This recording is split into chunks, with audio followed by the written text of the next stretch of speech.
A bomba explodiu e parece que o efeito destrutivo é muito maior do que se esperava. As denúncias do ministro Fábio Faria se confirmaram, como todo mundo já sabia. Existe mesmo esse mecanismo de controle referido pelo ministro. Ele é real e usado com frequência para mensurar o fluxo de material veiculado pelas empresas de rádio e televisão. É fato, e contra fatos não há argumentos.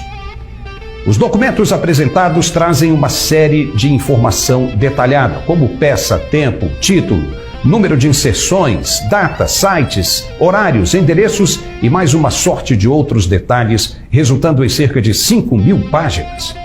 O funcionário responsável pelo envio de material de campanha do TSE para as empresas já foi identificado e até ouvido pela Polícia Federal. Ele mesmo teria se apresentado e prestado depoimento espontaneamente.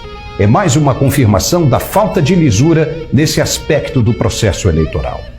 Alexandre Gomes Machado, de 51 anos, era assessor de gabinete da Secretaria-Geral da Presidência.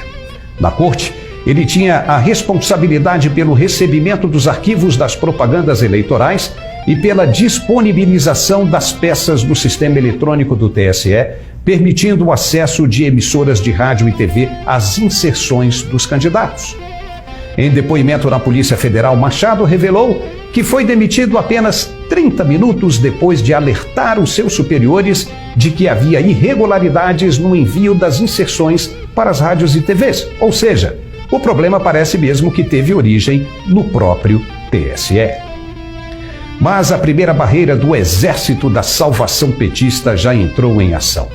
Ao fazer uma análise prévia dos documentos apresentados pelos denunciadores, o ministro Alexandre de Moraes disse que a acusação não tem qualquer prova ou documento sério. Mas como assim?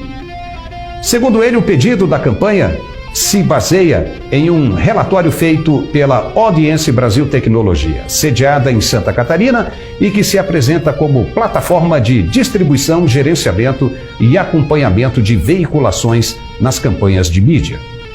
Só que a coisa vai mais além. A exoneração e depoimento do funcionário demitido revela uma chapa bem quente que o ministro Alexandre de Moraes terá de pôr à mão. Ele disse que os acusadores não têm qualquer prova ou documento sério, correto? Mas quem disse que ele precisa de coisa séria para proferir uma sentença? Contra os empresários, dentre eles o dono da Havan, Luciano Heng, ele proferiu sentença e puniu homens de bem apenas com base em um print de WhatsApp. Porque agora está desqualificando o conteúdo de provas verdadeiramente incontestáveis. Se fosse o contrário, com toda certeza já teríamos um Randolfo Rodrigues batendo na porta do STF para mandar a Polícia Federal prender o atual presidente. E o próprio Alexandre de Moraes ameaçou caçar a chapa da direita se as provas não fossem críveis. Olha só o tamanho do problema agora. Estamos diante de um paradoxo.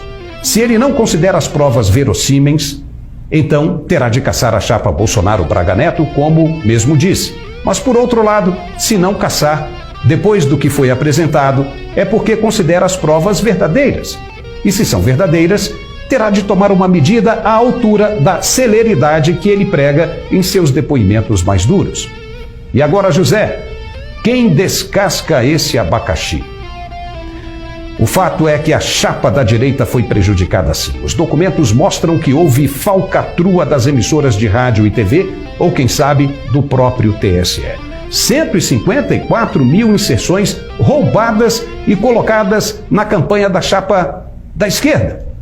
Se fizeram isso com tanta folga, em tão pouco tempo do segundo turno, é porque muito provavelmente também fizeram no primeiro turno. Agora imagine, no Nordeste, o eleitor só ouvindo e vendo a campanha do candidato Lula. Em quem você acha que ele vai votar? É uma indução massiva de informação direcionada que prejudica o equilíbrio da campanha em favorecimento do candidato beneficiado. E foi o que aconteceu no primeiro turno. Lula venceu no Nordeste, onde o candidato Bolsonaro não apareceu. Se isso não é maracutaia, o que é então? Mas o TSE está tratando como se não fosse nada demais. Tipo, não, deixa isso para lá. Já foi, agora vai rolar o segundo turno, esquece isso. Não. Essas artimanhas da esquerda socialista não devem ser esquecidas pelo eleitor, pois quem rouba e trapaceia antes mesmo de estar no poder, imagine quando estiver e não houver mais ninguém para controlar. Os larápios passaram a mão no passado, passam no presente e passarão no futuro ainda mais se assumirem o comando do país. Se hoje já é difícil combater esses trapaceiros, imagine quando não tiverem mais limites ou obstáculos. O candidato de esquerda não tem planos para o Brasil. Faz campanha como se ainda estivesse nos anos 80. Não evoluiu, não acompanhou as mudanças necessárias. Não tem sequer um nome para o Ministério da Economia. Não sabe como criar empregos, como ele mesmo disse. Então, como vai governar o país? Vai tocar um barco sem leme, sem planejamento, simplesmente de acordo com o vento que soprar? Pelo menos uma coisa já sabemos, que a esquerda vai voltar a se aproximar de Cuba e outros países da América Latina que tanto ajudou com o dinheiro do BNDES. Nós financiamos por meio do BNDES, nesta primeira etapa, 802 milhões de dólares em bens e serviços. É isso mesmo? O Brasil tinha gente morrendo por falta de verba para consertar equipamentos em hospitais públicos, mas não faltava dinheiro para construir pontes e portos em Cuba? Quanta gente morreu em filas de espera por um leito em unidades de saúde, enquanto o dinheiro estava sendo usado para a construção de estádios superfaturados para a Copa do Mundo? Eles querem resolver o problema deles lá na rua, gastando dinheiro em obras, porque tem sucesso de Copa que é mais importante. A saúde está zerada! Os pacientes estão à míngua, estão morrendo! Eles que não estão ligando para isso! Quantos escândalos como o do leite em pó, das merendas escolares, das cuecas infestadas de dinheiro desviado dos cofres públicos? Lembra disso? Será que esquecemos tudo isso?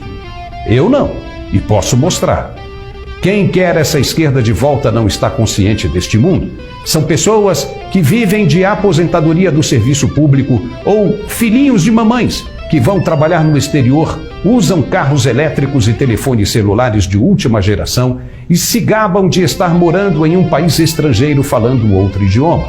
Ou até mesmo aqueles que vão em busca de uma vida melhor em um país capitalista, que não aceita a esquerda socialista que eles pregam. Dá para entender uma coisa dessa? Por que não procuram países destruídos pela esquerda para prosperar? Vai estudar lá para ver como se faz na vida real sob o regime da esquerda.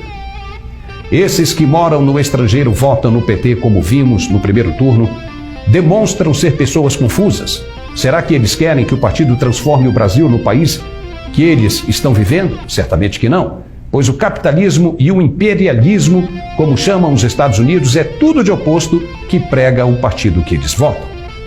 Mas essa semana, um gigante emergiu das profundezas.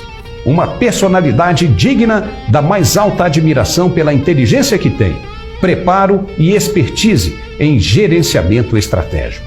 Sua voz ecoa como uma mensagem codificada em entrelinhas tranquilizadoras para quem for capaz de interpretá-las. Veja aí. Meus compatriotas brasileiros e brasileiras, na eleição mais importante do século, vamos decidir o destino do Brasil. Não há comparação entre Bolsonaro e Lula. Lula, durante 13 anos, esteve no poder, destruiu o país, divulga mentiras ridículas para encobrir seu vergonhoso passado e quer repetir sua desastrosa gestão, exibindo dados passageiros e superados. Bolsonaro assumiu um país quebrado, desmoralizado e empobrecido pelo desvio do dinheiro público. Resgatou o patriotismo, levantou a economia, quando começava a colher os frutos de uma administração impecável. Foi surpreendido pela pandemia e logo depois por uma guerra externa. Conseguiu nos manter em invejáveis condições, com recuperação à frente, inclusive, das grandes nações do mundo. Não é possível admitir a quadrilha vermelha de volta. Brasil acima de tudo. 30 de outubro é dia de cravar Bolsonaro 22. Nada mais a dizer. Muito obrigado. Uai, seu app de vídeos curtos.